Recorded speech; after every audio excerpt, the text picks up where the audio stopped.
E eu tenho observado muita coisa pesada, tenho observado muita coisa carregada na vida, né? Muita coisa carregada no dia a dia, né? E sempre às vezes eu trago muitos assuntos carregados para debater aqui, seja aqui no nosso canal, seja no Instagram, no TikTok.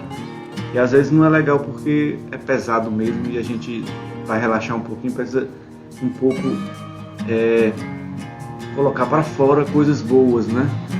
Coisas legais. E eu acho que o programa hoje especial, trazendo poesia, trazendo esse olhar para uma coisa mais contemplativa, do pensamento, relaxando mais, é bom para todos nós, né? Eu começo um pouco com poesia punk, né? Poesia punk, que tem um dos grandes nomes que eu trago aqui, não é conhecido, né? Mas para mim o importante é que a poesia toca no coração. E o primeiro nome é o Luiz Cláudio Oliveira. Vamos ler uma poesia aqui dele. Vamos ler uma poesia aqui para a gente poder colocar o nosso coração, a nossa alma para fora e se conectar com as coisas que realmente importam, né, galera? Muitas mortes, quantas vezes a morte em uma semana, em um dia? A morte presencia-se no beijo não dado, na palavra negada, no amor acumulado, represado, sonegado, na ideia natimorta, no afago recusado, com a mão torta, no sorriso atrás da porta, no elogio fácil ou falso. A morte é pingo de sangue na roupa nova. Olha aí que poesia temos aí, que história temos aí do Luiz Cláudio Oliveira nessa sua poesia, né? Quer dizer, às vezes nós estamos vivos, mas parecemos que estamos mortos, né? Quando a gente não vive verdadeiramente a nossa vida completamente, né? Quando a nossa vida é negada pela própria existência, né? Pelo próprio sofrimento do dia a dia, né? Pelas próprias coisas que não são negadas, às vezes a gente nega os outros e fica nesse ciclo de negação e às vezes a gente está morto sem saber, né? Gostei dessa poesia, muito bom essa poesia, nos faz refletir um pouco mais sobre a vida, né? E tem outra poesia aqui, Vulnerável, né? O nome da poesia, né? Coração vulnerável, né? Coração vulnerável, olhos oblíquos e dissimulados, capitu agressivo e selvagem, gata que arranha o sofá, o mal consciente inexistente nela. No outro não se reconhece nada além do prazer. Quando o mundo se apresenta, um dos dois é esmagado. Não sei porquê, mas eu vendo essa história aqui, me veio na mente um pessoal que eu conheço, né? Um casal que eu conheço, né? Que uma parte da poesia diz: no outro não se reconhece, né? Gata que arranha o sofá, capitu agressivo e selvagem. Ou seja, para mim está sendo falando da mulher no relacionamento e que não está tendo um sentimento, uma relação de amor entre os dois, só apenas prazer, né? O prazer faz com que apenas se mantenha o elo e a ligação entre os dois, mas não tem aquela força do amor, né? Porque o amor resiste ao tempo, resiste a tudo, né? O amor é aquilo que nos completa, né? Quando falta o sexo, tem o companheirismo, né? Porque a vida não é só sexo, não é só prazer. Existe o companheirismo, existe o amor, né? Então, isso só vai ser possível, só vai acontecer se tiver realmente esse sentimento, né, entre as duas pessoas, senão acaba, né? Silêncio é outra poesia punk do nosso escritor aí, Luiz Cláudio Oliveira. Guardemos o silêncio, vamos protegê-lo. dos berrantes aberrantes, das hostes de bebebostas ambulantes. Vamos preservá-la dos altos falantes, dos políticos bufantes. Salvemo-lo do trio elétrico e do carro dos sonhos. Fechemos dentro de um livro o apoplético risonho. Mandemos a quietude da biblioteca, o aético bisonho com discurso enfadonho. Feito isso, soltemos o silêncio para ele correr livre por aí, invadindo iPods e celulares estridentes, numa algazarra muda e eloquente, até ele cansar, pois sem cantar não há quem aguente. Realmente o silêncio às vezes é muito importante. Eu vivo muito isso do silêncio, porque eu moro só e fico muito tempo só, né? Claro, quando eu vou trabalhar eu tenho que interagir com as pessoas que estão no meu trabalho, mas que eu gosto e é delicioso você estar sozinho. E às vezes é delicioso mais estar em silêncio mesmo, sem computador ligado, sem TV ligada, sem redes sociais. Eu estou fazendo uma desconstrução de mim ultimamente. Eu estou cada vez mais tentando me afastar das redes sociais e publicar só lá nas redes sociais o estritamente necessário. Entendeu? Não ficar toda hora postando fotos minhas comendo, fotos minhas na festa, fotos minhas em casa. Isso eu fiz muito, não vou mentir, mas o mundo está cheio de ruídos, né? É importante às vezes a gente silenciar para poder a gente entender a nossa voz interior, entender a nossa voz que pode nos orientar para os caminhos que a gente quer seguir, e às vezes a gente não sabe, que é muitas vozes falando dentro de nós, na nossa cabeça, que se a gente não silencia, a gente acaba sem saber, se perdendo em milhares de pensamentos, né? E essa poesia aí do Luiz Cláudio Oliveira é muito importante, silêncio, né? E quem é Luiz Cláudio Oliveira, desses 3 poemas que eu li para você? Ele é jornalista, mestre em literatura, que escreve por obrigação e por prazer, sem distinção ou preferência por gêneros. Autor dos livros Dalton Trevisan, Encontra o Paranismo, Travessa dos Editores 2009, Punk Poema, Nossa Cultura 2015 e Amor e Desejos Poemas, edição do autor impresso e e-book Amazon 2017, né? Ai. Pois é, pessoal, então eu acho que ele é curitibano, Luiz Cláudio Oliveira, ele é conterrâneo ali do Paulo Leminski, né, que é um grande poeta, né? E foram 3 desse cara, teve sorte, 3 poesias de um mesmo cara que eu trouxe aqui para o nosso podcast. E eu vou ali um pouco para a poesia gótica.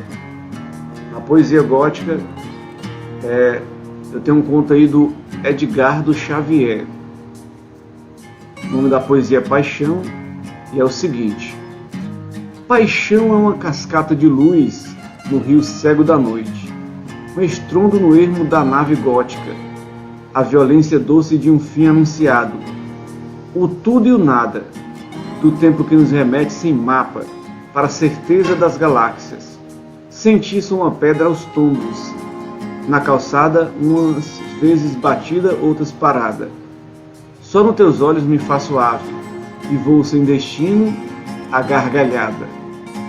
Olha aí a poesia aí do Edgardo Xavier, Paixão. É realmente isso que a gente sente quando a gente está apaixonado, né? A gente mergulha e fica perdido naquele sentimento que é mais físico do que espiritual e mental, né? A gente mergulha nisso, e o Edgardo Xavier, nessa poesia Paixão, fala um pouco sobre isso, né? A gente às vezes confunde o que é amor, o que é paixão, mas a idade, né? A idade vai nos mostrando isso. Eu já estou com 43, né? Muitas vezes eu mergulhei em sentimentos, em sofrimentos, né? E o que foi me colocando maturidade foi o tempo, né? Então até hoje eu estou um pouco sozinho, sem nenhuma namorada, mas tem um porquê disso, né? Porque você sozinho, você vai se entendendo, vai se construindo, se buscando saber quem você é. E é importante, né? E o Edgardo Xavier, Ele é um poeta, pintor, escritor e crítico de artes plásticas. Nasceu em Huambo, Angola. Em 46, diretor da Galeria Tempo Lisboa. De 86 a 90 foi comissionado das Bienais de Óbidos e integrou a organização de Bienais de Cerveira 1, 2 e 4. Aí um pouquinho da poesia desse cara aí, importantíssimo, né? Desse rapaz aí. Vamos aqui ver uma poesia importantíssima que a gente sabe que existe e que é gótica, né? E é de um escritor muito famoso chamado Lord Byron, né? Você já deve ouvir falar esse nome, né? Lord Byron. E a tradução de Castro Alves, que é um grande poeta brasileiro. E a primeira poesia é o seguinte: uma taça feita de um crânio humano. Olha aí, uma taça feita de um crânio humano. Vamos ler para a gente saber, né? Não recues, de mim não foi-se o espírito, em mim verás, pobre caveira fria, único crânio que ao invés dos vivos só derrama alegria. Vivi, amei, bebi, qual tu, na morte arrancaram da terra os ossos meus. Não me insultes, empina-me, que a lava tem beijos mais sombrios do que os teus. Mais vale guardar o sumo da parreira do que ao verme do chão ser vasto, ser pastor vil. Taça, levar dos deuses a bebida que pasto do réptil. Que este vaso onde o espírito brilhava, vá nos outros o espírito acender. Ai, quando um crânio já não tem mais cérebro, podeis de vinho o encher. Bebe enquanto ainda é tempo, uma outra taça. Quando tu e os teus fordes nos fossos, pode do abraço e te livrar da terra, e ébria folgando por profanar os seus ossos. E por que não? Se no correr da vida, tanto mal, tanta dor aí repousa, é bom fingindo a podridão do lado, servir na morte, enfim, para alguma coisa. Olha essa poesia aí do Lord Byron, né? Falando sobre a morte, sobre essa ligação aí com a bebida e o crânio, né? Mas a gente imagina só o seguinte.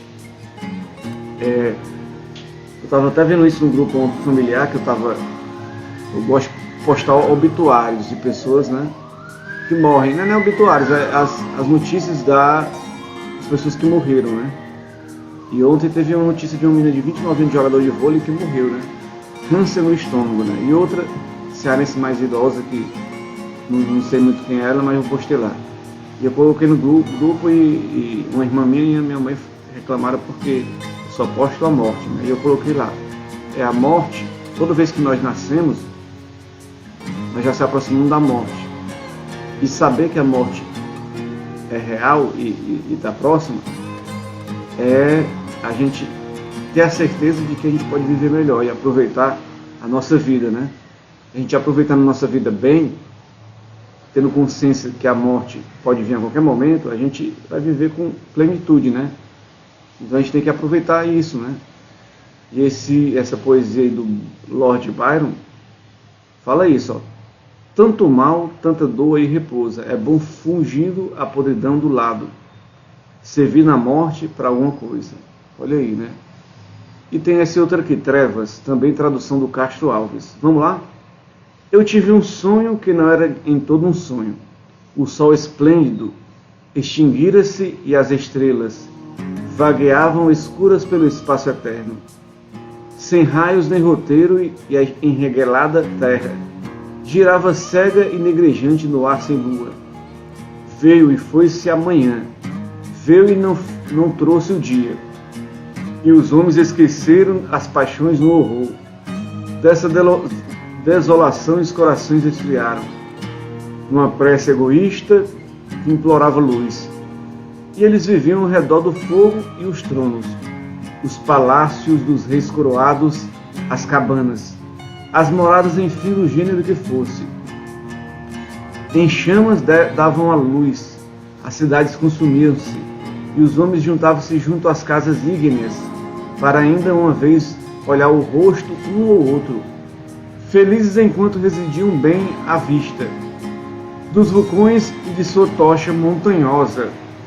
Expectativa apavorada era a do mundo. Queimavam-se as florestas, mas de hora em hora tombavam, desfaziam-se e, estralando os troncos, findavam num estrondo e tudo era negro. A luz, desesperante à fronte dos humanos, tinha um aspecto não terreno. Espasmódicos, neles batiam os clarões. Alguns por terra escondiam chorando. Os olhos apoiavam, outros o queixo, as mãos fechadas e sorriam. Muitos corriam para cá e para lá, alimentando a pira e a vista levantavam, com doida inquietação para o trevoso céu, a montanha de um mundo extinto, e então de novo com maldições olhavam para a poeira, e uivavam rangendo os dentes, e as aves bravas davam gritos, e cheias de terror vojeavam junto ao solo, batendo asas inúteis as mais rudes feras. Chegavam mansas e a tremer rojavam víboras, e entrelaçavam-se por entre a multidão, silvando, mas sem pressas, e eram devoradas, e fartava-se a guerra que cessara um tempo. E qualquer refeição comprava-se com sangue, e cada um sentava-se isolado e torvo, empanturrando-se no escuro, o amor findara. A terra era uma ideia só, e era a morte, imediata e inglória, e se cessava o mal, da fome em todas as entranhas e morriam, os homens insepultos, sua carne e ossos, os magros pelos magros eram devorados, os cães salteavam seus donos, exceto um, que se mantinha fiel ao corpo, e conservava em guarda as bestas e aves de famintos homens, até a fome os levar, ou os que caíam mortos, atraírem seus dentes, ele não comia, mas como um gemido comovente e longo e um grito rápido e desolado e relambendo a mão, que já não agradava, em paga, ele morreu.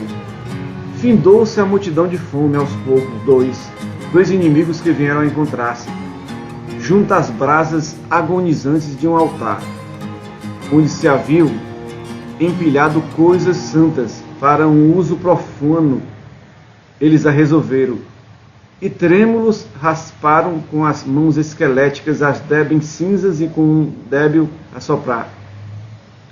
E para viver o nada ergueram uma chama, que não passava de arremedo.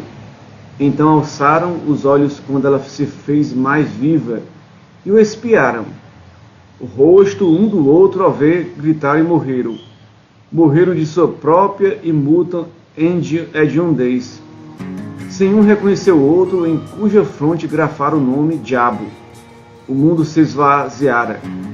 O populoso e forte era uma imensa, informe massa, sem estações nem árvore, erva, homem e vida, mais informe de morte um caos de argila dura. Pararam lagos, rios, oceanos, nada. Mexia em suas profundezas silenciosas, sem marujos no mar, as naus apodreciam, caindo os mastros aos pedaços e ao caírem dormiam no abismo sem fazer mareta.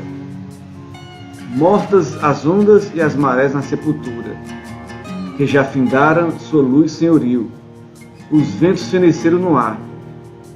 Inerte e as nuvens tiveram fim, a escuridão não precisava de um auxílio. As trevas eram o universo. Olha a poesia impactante aí do Lord Byron, Trevas, né? Que aí tiveram fim, a escuridão não precisava do seu auxílio, as trevas eram o universo, quer dizer, tudo era morte, tudo era destruição, tudo era o fim, né? E com o fim, tudo se fez importante, imponente, né? Então a gente tem que se preocupar muito com o nosso dia a dia, com a nossa vida, mas se você olha aqui, é uma poesia, além de gótica, um pouco distópica, né? Por que distópica, né? Eu me lembrei um pouco aqui de Stranger Things, né? Lá da realidade invertida, o mundo invertido, e me lembrei também do The Last of Us, né? Lá o mundo está se acabando, e um pouco de Mad Max, né? Essa poesia me remeteu várias coisas e que a gente fica sempre vendo, quando a gente lê uma poesia, reflexão de outros momentos. Essa poesia do Lord Byron é importante. Quem é Lord Byron, né? George Gordon Byron, 6º Barão Byron, Londres, 22 de janeiro de 1788, Missolonghi, 19 de abril de 1824. Conhecido como Lord Byron, foi um poeta britânico e uma das figuras mais influentes do romantismo. Entre seus trabalhos mais conhecidos estão os extensos poemas narrativos Dom Juan, A Peregrinação de Childe Harold e o curto poema lírico Shenandoah e Beowulf.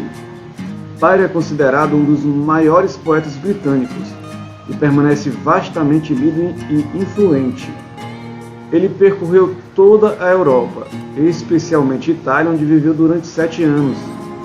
No fim da vida, Byron juntou-se à Guerra da Independência da Grécia contra o Império Otomano, motivo pelo qual muitos gregos reverenciam-no como um herói nacional.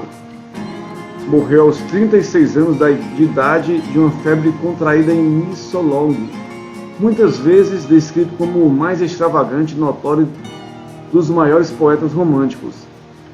Byron foi tanto festejado quanto criticado em sua vida pelos excessos aristocráticos, incluindo altas dívidas, numerosos casos amorosos com homens e mulheres, como por exemplo com a meia-irmã da escritora Mary Shelley, Lady Clermont, além de boatos de uma relação escandalosa com sua meia-irmã, alto exílio e bissexualidade.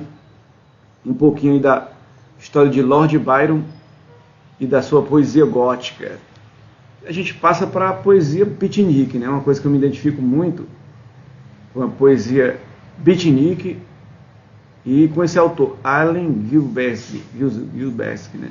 Tem aqui um trechinho do Uivo, né? Que é uma das suas poesias mais importantes, né?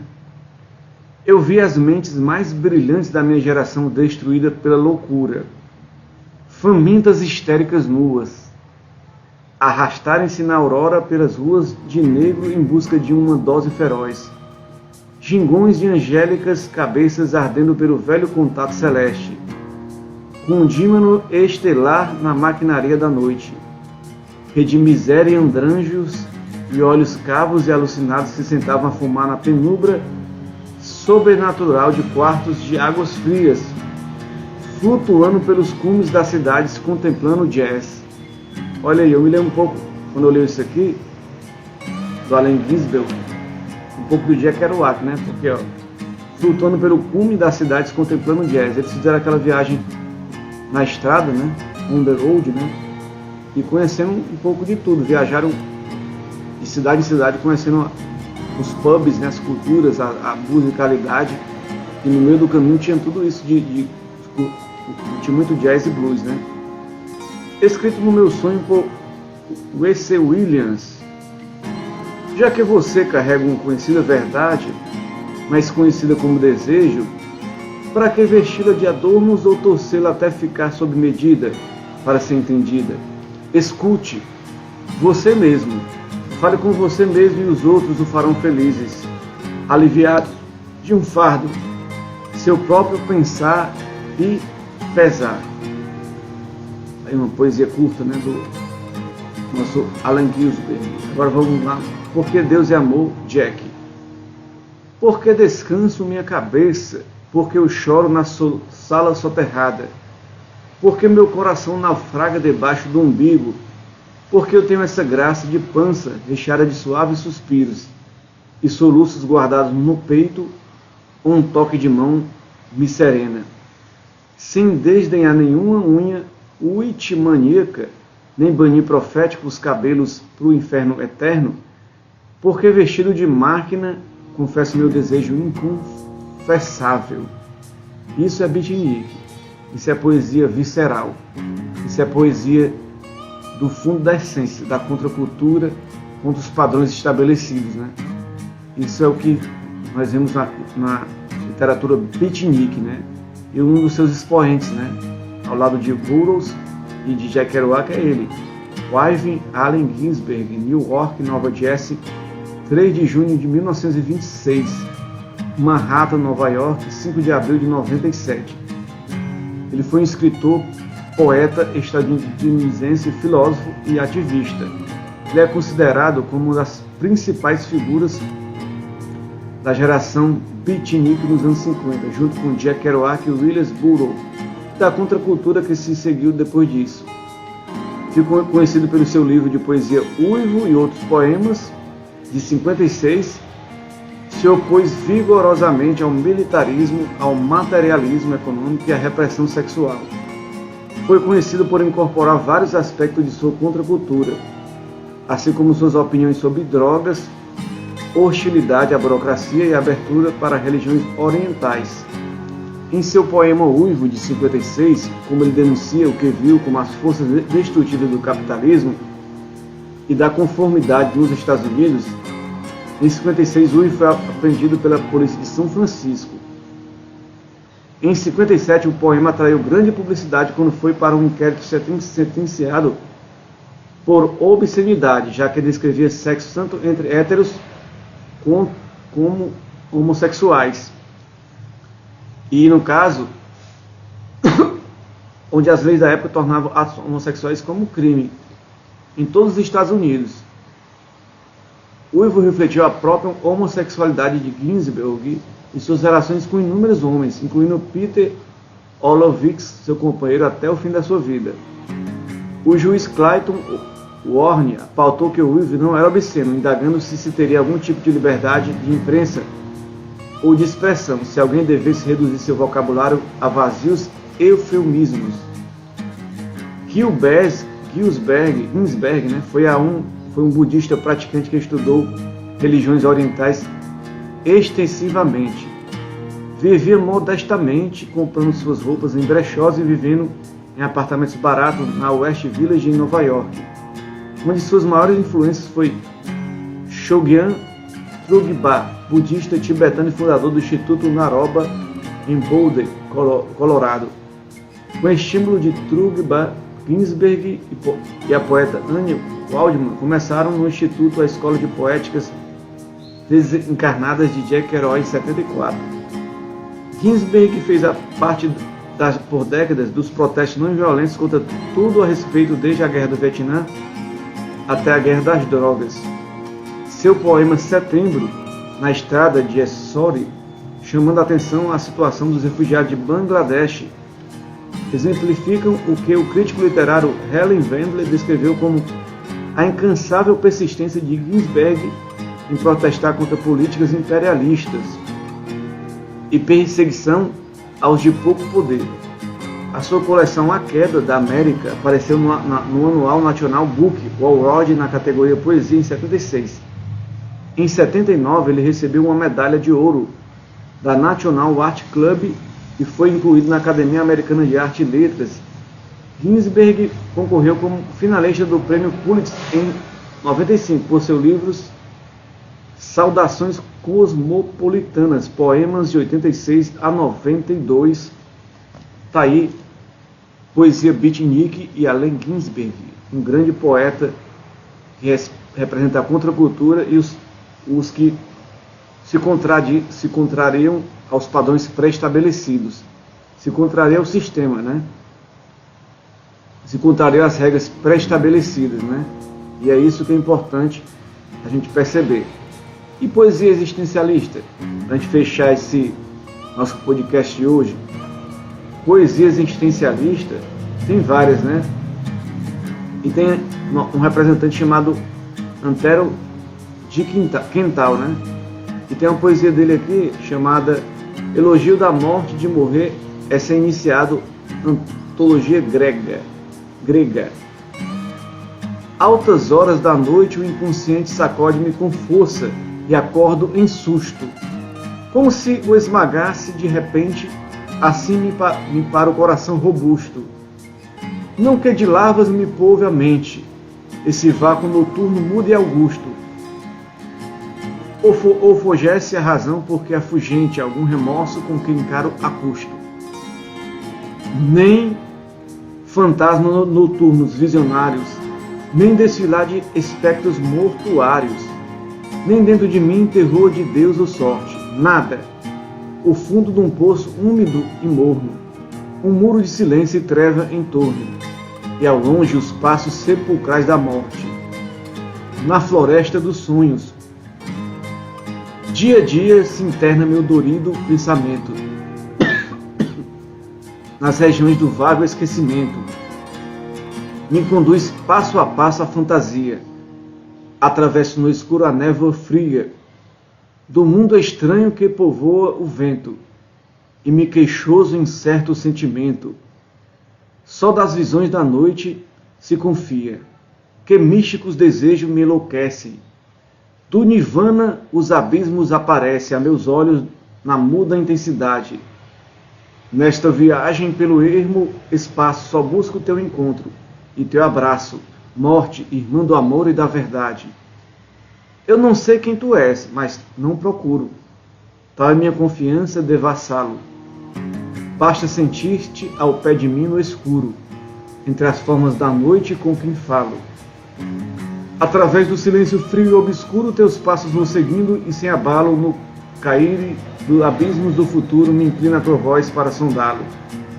Por ti me engolfo no noturno mundo, das visões da região iluminada. Ao ver seu fixo, o teu olhar profundo, fixá-lo, compreendê-lo basta uma hora, fúnebre Beatriz, de mão gelada, mas a única Beatriz consoladora. Longo tempo ignorei, mas que cegueira me trazia este espírito enublado. Quem foste tu que andavas a meu lado noite e dia, impassível, companheira?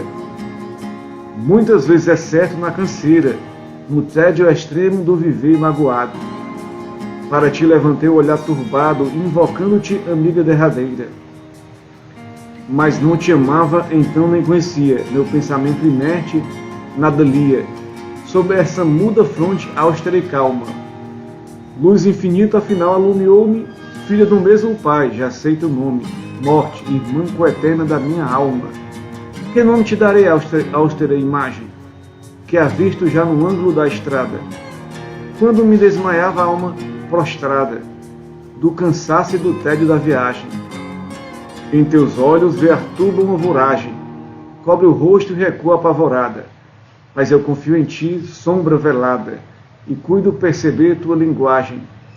Mais claro vejo a cada passo escritos, filha da noite, os lemas do ideal, nos teus olhos profundos sempre fitos. Dormirei no teu seio inalterável, na comunhão da paz universal, morte libertadora e inviolável. Só quem teme o não ser é que se assusta, com teu vasto silêncio mortuário. Noite sem fim, espaço solitário, noite da morte, tenebrosa e augusta. Eu não, minha alma humilde, mas robusta, entra crente em teu átrio funerário. Para os mais és um vácuo cinerário, a mim sorri-me a tua face adusta. A mim seduz minha paz santa e inefável, e o silêncio sem par do inalterável, que envolve o eterno amor no eterno luto. Talvez seja pecado procurar-te, mas não sonhar contigo e adorar-te.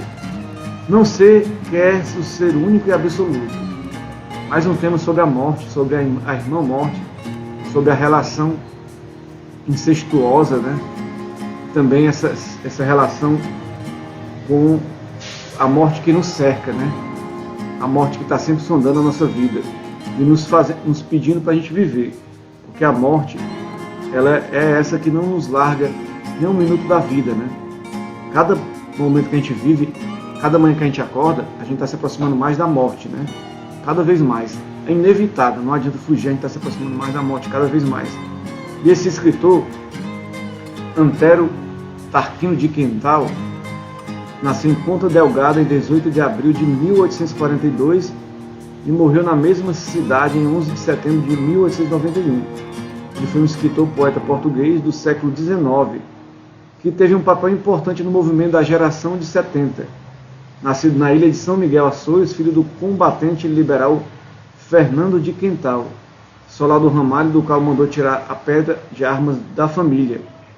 10 de maio de 1814, Ponta Delgada, Matriz, 7 de março de 1873, e sua mulher Ana Guilhermina de Maia, Setúbal, 16 de julho de 1811, Lisboa, 28 de novembro de 1876. Antero, o casal teve 7 filhos, sendo Antero o quarto numa família onde proliferavam as mortes prematuras e a loucura. Durante sua vida, Antero de Quental dedicou-se à poesia, à filosofia e à política. Deu início aos seus estudos na cidade natal, mudando-se para Coimbra aos 16 anos, ali estudando direito e manifestando as primeiras ideias socialistas. Fundou em Coimbra a Sociedade do Raio, que pretendia renovar o país pela literatura. Olha aí, o cara era um ativista de uma família de pessoas com a tendência à loucura e à morte prematura. Ele conseguiu escapar-se daí, né? E fazer sua poesia viva e forte, né? E é isso, cara, os poetas são isso, são pessoas resistentes a todas as intempéries da vida, a todos o sofrimento, a todas as negações da vida. Os poetas são e estão lá para representar a vida, né? E temos agora um poeta, Fernando Antônio Nogueira Pessoa, mais conhecido como Fernando Pessoa. Só uma poesiazinha pequena dele, né? Sonho, né? O nome da poesia. Não sei quem sou neste momento. Sonho. Não sei quem sou neste momento. Durmo sentindo-me na hora calma. Meu pensamento esquece o pensamento, minha alma não tem alma. Só existo, se existe um erro, eu o saber. Se acordo parece que é erro. Sinto que não sei. Nada quero, nem tenho, nem recordo. Não tenho ser nem lei. Lapso de consciência entre ilusões. Fantasmas me limitam e me contêm. Dormem ciente de alheios corações de ninguém. Fernando Pessoa, né, foi um grande poeta, né? Tem várias poesias dele espalhadas pelo mundo. É muito fácil encontrar, tanto na internet como em livros, né? Inspirou várias histórias de várias pessoas. E o Fernando Pessoa, né, ele é o Fernando Antônio Nogueira Pessoa. Nasceu em Lisboa, Mártires, 13 de junho de 88, e morreu em Lisboa, Santa Catarina, 30 de novembro de 35. Ele foi um poeta, filósofo, dramaturgo, ensaísta, tradutor, publicitário, astrólogo, inventor, empresário, correspondente comercial, crítico literário e comentarista político burguês. O cara foi tudo, né? Ele é um mais universal poeta português, por ter sido educado na África do Sul, numa escola católica irlandesa de Durban. Chegou a ter maior familiaridade com o idioma inglês do que com o português ao escrever os seus primeiros poemas nesse idioma. O crítico literário Harold Bloom considerou Pessoa como o Whitman renascido, incluindo seu cânone entre os 26 melhores escritores da civilização ocidental, não apenas da literatura portuguesa, mas também da inglesa. Das 4 obras que publicou em sua vida, 3 são na língua inglesa e apenas uma em língua portuguesa, intitulada Mensagem. Fernando Pessoa traduziu várias obras em inglês, de Shakespeare e de Edgar Allan Poe para o português, e obras portuguesas, nomeadamente de Antônio Bobbio e Almada Negreiros para o inglês e francês. Enquanto poeta, escreveu sobre diversas personalidades, e que ele próprio chamou heteranônimos, como Ricardo Reis, Álvaro de Campos e Alberto Caeiro, sendo estes últimos objetos da maior parte dos estudos sobre a sua vida e obra. Robert Haas, poeta americano, diz: outros modernistas como I.E., Poe de L.O., inventaram máscaras pelas quais falavam ocasionalmente. Pessoa inventava os poetas inteiros. Buscou também inspirações nas obras dos poetas William Rhodes Holt, James Joyce e Walt Whitman. Aí Fernando Pessoa catedrático aí no mundo da poesia, né? E poesia existencialista, né? A gente refletir sobre a vida. A poesia existencialista fala sobre isso, né? Refletir sobre a vida, o porquê que estamos aqui, o porquê que fazemos isso, o porquê que a vida é essa, né? E um último poeta, Agostinho Pimenta, né? Conhecido como Frei Agostinho da Cruz, ele escreveu esse poema, né? Os olhos meus dali dependurados, olhos meus dali dependurados, pergunta ao mar, as ondas aos penedos, como, quando, por quem foram criados? Respondo-me em segredo 1000 segredos, cujas letras primeiras vou cortando, nos pés de outros mais verdes arvoredos. Assim com coisas mudas conversando, com mais inquietação delas aprendo, que de outras que ensinar queres falando. Se pelejo, se grito, se cotendo, com armas, com razões, com argumentos, elas só com calar ficam vencendo. Ferido de tamanhos sentimentos, fico fora de mim, fico corrido, de ver sobre quem fiz meus fundamentos. Falei aí, os existencialistas perguntando e se perguntando sobre a vida, questionando sobre o viver, sobre o nosso caminhar na vida, né? E o Agostinho Pimenta, ele nasceu em Ponte da Barca, 3 de maio de 1540, Setúbal, e morreu 14 de março de 1619. Mas conhecido como Frei Agostinho da Cruz, foi um frade poeta português, era filho de Catarina Bernardes Pimenta e de João Rodrigues de Araújo. Teve 11 irmãos, dos quais o mais velho foi o poeta Diogo Bernardes. Por volta dos 14 anos, integrava a comitiva da casa do infante Dom Duarte, filho de Dom Duarte, IV Duque de Guimarães e de Isabel de Bragança. O infante Dom Duarte seria apenas um ano mais novo do que Agostinho Pimenta, pelo que ambos beneficiaram da mesma educação esmerada, rodeados de mestres e fidalgos instruídos. Com efeito, teria sido neste ambiente palaciego que Agostinho conheceu e travou amizade com Dom Álvaro de Lecastre, que viria a tornar-se no terceiro duque de Aveiro e padroeiro do convento de Santa Maria de Arrabida. Aí, é um prazer, é uma grande alegria, é uma felicidade imensa, imensa, imensa trazer aqui os poetas punks, góticos, beatniks e também os poetas existencialistas, porque a poesia é aquilo que nos marca, né? Aquilo que nos faz fugir da realidade e tentar refletir do lado de fora da realidade o que é realidade com ficção, com reflexão. E a gente precisa refletir um pouco sobre a vida, às vezes se desligar essas rotinas pesadas que nos são impostas, né, pelo dia a dia. Mas, como eu ia falando, vamos aqui hoje ficar nesses temas para você, temas interessantes, né?